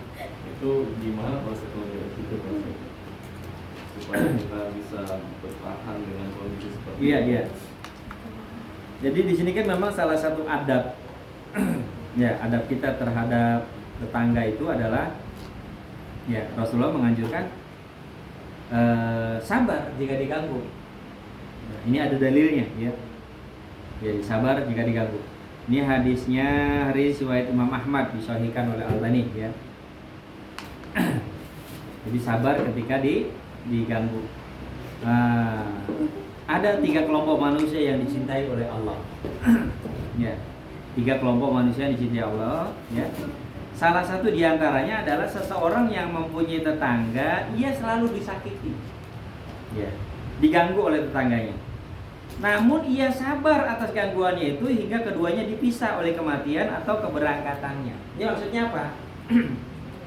Jadi begini, kalaupun kita tidak sanggup untuk bersabar, kita yang pindah, ya. Atau kita mampu dengan kesabaran kita sampai dia yang pindah. Nah, begitu. Jadi di antara 2 pilihan, ya. Pada satu sisi mungkin kita yang pasif, tapi pada sisi lain kita yang aktif, ya. Yang aktif dalam pengertian, ya. Karena Rasulullah menyebutkan sampai akhir keduanya dipisah oleh kematian atau keberangkatannya. Keberangkatan kematian atau keberangkatan ini salah satunya. Bukan hanya dari pihak kita, ya. Sama halnya seperti Rasulullah, setiap kali beliau keluar rumah, bukan lagi tetangga, keluarga, pamannya, ditebarin beling, tebarin paku, kan rumah beliau kan, ya, sampai beliau kadang-kadang harus berjalan berjinjit, ya. Atau ketika beliau sudah sampai di Ka'bah, beliau ibadah, ya, dilemparin kotoran unta dari atas, atau bahkan dililit usus unta yang busuk di leher beliau. Beliau marah? Tidak. Yang tidak tahan itu Fatimah, sambil menangis dia bersihkan ayahnya. Wahai ayah, kenapa begini banget? Beliau bilang cuma sabar ya Fatimah. Kalau kita sanggup begitu ya sabar, memang itu lebih baik. Ya, sampai dia yang pindah, sampai dia yang berhenti. Sama kan seperti Rasulullah keluar rumah diludahin sama nenek-nenek lagi. Ya, nenek-nenek yang meludahin. Besok boleh lagi diludahin lagi. Lewat mana orang yang biasa meludahin saya? Ya Rasulullah, orangnya sudah meninggal. Apa kemudian beliau cuek? Didatangin ke rumahnya. Loh, dia duluan yang mati, kan begitu. Jadi kalau kita yang pergi, atau kalau bukan kita yang mati duluan, ya dia. Ya. Kalau dia masih bertahan dengan keburukannya, dengan kejelekan, sementara kita sudah nggak tahan, ya kita ambil keputusan. Tidak. Ya, jadi bukan dalam pengertian kita pasif, tidak. Ya, tinggal kita lihat saja. Ya, kalau kita sanggup menjalani kehidupan bertetangga dengan tetangga yang seperti itu, ya sudah, kita pasrah kepada Allah, minta tolong kepada Allah, ya Allah, ya, sampai dua, dia yang pergi, dia yang mati, atau saya yang pergi, atau saya yang mati. Itu aja. Nah, jadi bukan justru membalas keburukan dia dengan keburukan. Ya, ini dia meludah sembarangan di halaman saya, awas tuh gua kempesin loh. Itu kan udah lain. Berarti kita membalas keburukan dengan keburukan kan? Iya. Justru yang hebat itu membalas keburukan dengan kebaikan, dan ini berat. Abu Hurairah saja, orang sekelas Abu Hurairah, beliau itu hampir ini bukan lagi tetangga, kerabat. Ya Rasulullah, saya sudah berusaha menyambung hubungan kekerabatan dengan keluarga saya. Saya datangi mereka, saya sambangi mereka, saya bawain makanan mereka, tapi tetap saja mereka nyinyir kepada saya Rasulullah. Tetap saja mereka jahat kepada saya Rasulullah. Apa kata Rasulullah? Wahai Abu Hurairah, sabar. Sesungguhnya mereka sedang melempari pasir ke wajah mereka sendiri. Abu Hurairah juga merasa ketika dia dikucilkan sama saudaranya, diperlakukan ini seperti saudaranya. Rasulullah bilang, sabar. Ya, sabar, engkau tetap dalam keadaan begitu, artinya tetap engkau berbuat baik sekalipun engkau diperlakukan seperti itu. Ya, kenapa? Karena mereka sedang merusak, sedang mencelakai diri mereka sendiri. Tuh, kalau kita sanggup seperti Abu Hurairah, ya monggo bertahan. Ya, tapi kalau kita udah nggak sanggup, ya sudah, survei lokasi, survei tanah yang cocok. Nah, saya lebih baik biar saya yang pindah. Nah, jadi bukan dalam makna pasif, ya. Kalau dalam bahasanya apa? Bukan gelenggem gelehem, bahasanya jadi tidak dulu ya. Ya, bukan orang sabar ke diam, gelenggem gelehem, ya. Dia maju udah mau diapain, mau dipukul, mau ditendang, dia tidak. Ya, sedang kalau kita bisa menghindar, ya menghindar. Bukan justru berarti kita membalas dengan keburukan atau membalas dengan hal yang sama. Ya, sekalipun boleh dalam kisos kan boleh. Ya, kita mengkisos dia kan boleh. Ya, tapi kalau kita membiarkan atau kita membalasnya dengan yang lebih baik, itu yang lebih baik. Jadi demikian Pak Anton. Jadi hadisnya memang ya itu dua sisi, bisa kita yang mati, kita yang pindah, atau dia yang mati atau dia yang pindah. Intinya tidak kita balas dengan keburukan tadi. Ya, dia berbuat buruk, kita balas dengan buruk, tidak. Wallah alam bisawab. Ibu ada enggak yang ditanya? Ada sih, tapi nanti aja dilanjut. Oh, sambil ngobrol ya sambil santai nanti. Iya, baik. Mungkin yang belum dapat materi bisa di-share Bu ya. Udah saya oh, share. Iya. Nah. Baik, saya kira itu ya, masuk waktu zuhur, kita break sholat dulu ya. Mudah-mudahan dari apa yang kita pelajari hari ini jadi manfaat ya, dan sekaligus juga jadi motivasi buat kita untuk kemudian sama-sama kita amalkan sehingga kita mendapatkan kebaikan dan keberkahan dari apa yang kita pelajari, insyaallah. Kita tutup dengan kafaratul majlis. Subhanallah wa bihamdika, asyhadu an la ilaha illa anta, astaghfiruka wa atubu ilaik. Wassalamualaikum warahmatullahi wabarakatuh.